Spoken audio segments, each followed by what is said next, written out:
out in Lakeside as crews work to put out an existing one. The latest COVID variant feels like you're swallowing razor blades. We're working for you on what you need to know about the latest COVID strain. The Department of Transportation wants to update air traffic control equipment across the country, including here in San Diego. I have more on their plan coming up. What are these pink egg clusters popping up around lakes in San Diego? Viewers want to know, and I'm working for you to find out. Immigration raids from the perspective of someone who was deported. Hear from a woman in Tijuana who hadn't been to Mexico since she was a baby, barely spoke Spanish, and now may never return to the U.S. Celebrations happening today all over San Diego County to commemorate Juneteenth. We'll show you. CBS 8 News Live at 6 starts right now.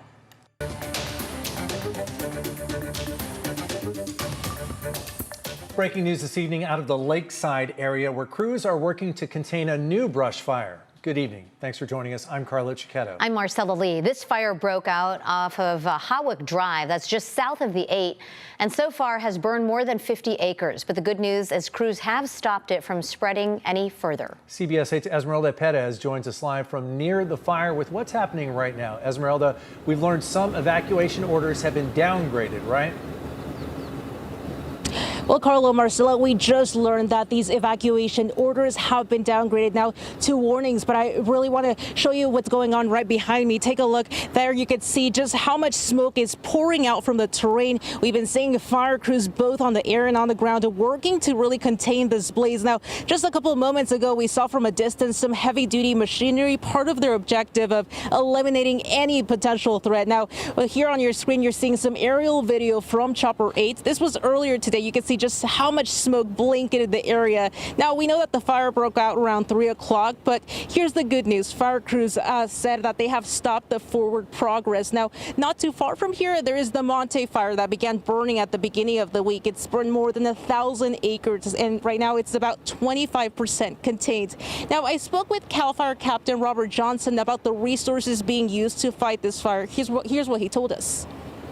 The forward rate of spread has been stopped. Firefighters were able to make a quick and aggressive firefight.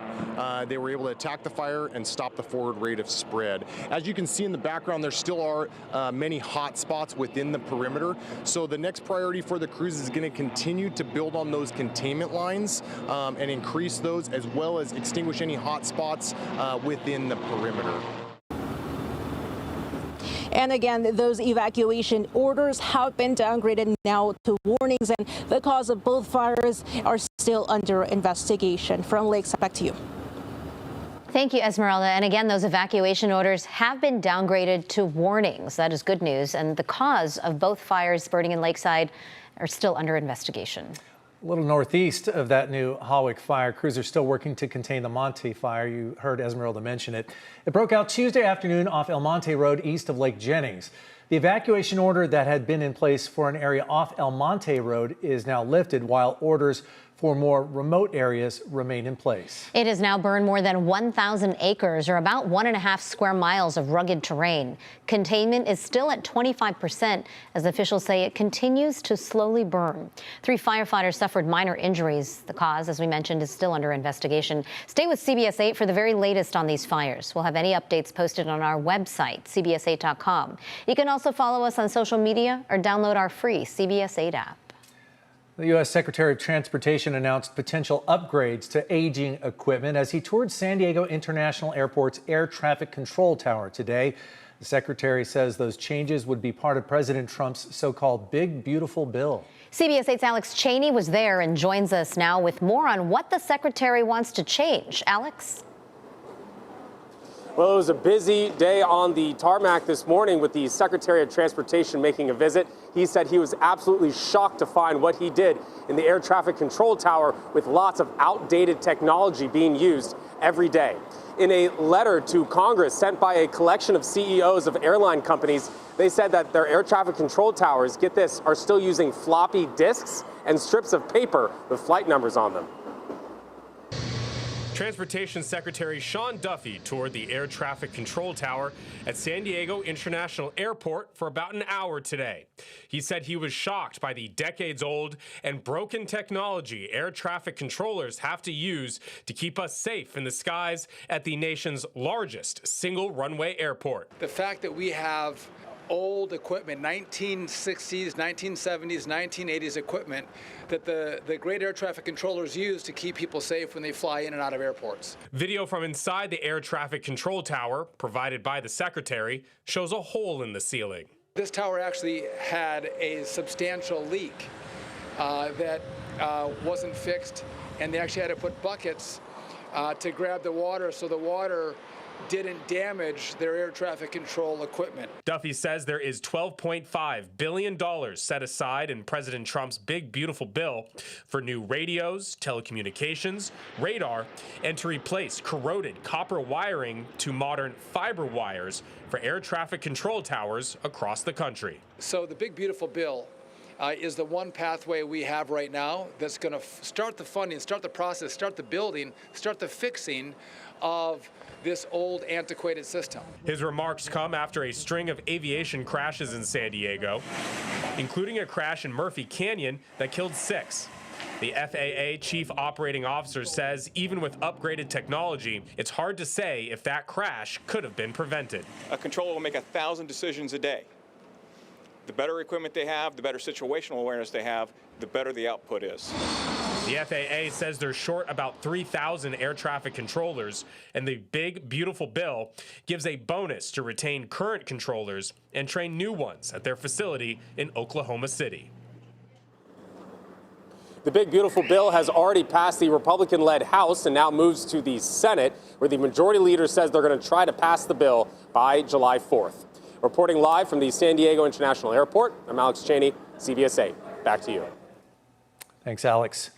New photos show a cross-border tunnel between Tijuana and San Diego. Border Patrol says it was still under construction, but it was already more than 2,900 feet long and very sophisticated with lighting, ventilation, and a track system that they think was going to be used to smuggle drugs. Part of it's under the Otay Mesa port of entry. Agents found it back in April and just this past Monday traced the origin to a house near the Tijuana International Airport. Border Patrol says they will pour concrete in the tunnel to seal it shut. U.S. Customs and Border Protection has a new commissioner. Rodney Scott was just confirmed by the Senate. He was previously in charge of San Diego's Border Patrol sector. He also served as chief of the agency during President Trump's first term.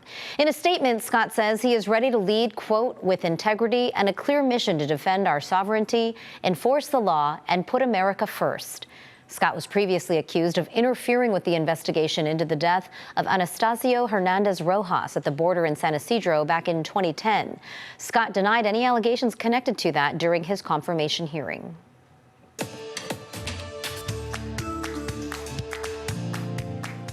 President Trump promised mass deportations, and so far, since he took office earlier this year, about 100,000 people have been removed from the country. Some have returned to a country they don't know, may not even speak the language there.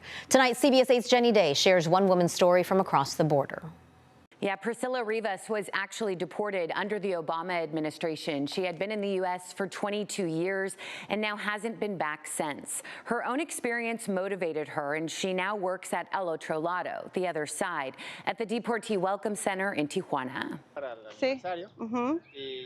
Priscilla Rivas has been through what many are going through, apprehended by ICE, detained for 3 days, and deported in 2012 after coming to the U.S. when she was 1. I just remember being handcuffed and shackled, to be abducted by ICE, to be taken from your workplace, to be separated from your families. It's collateral damage for a political gain. She grew up in California after coming here in 1990 under her mother's visa. She had not been to Mexico since she was a baby, barely spoke Spanish, but was dropped back off in Tijuana 22 years later and forced to start a new life.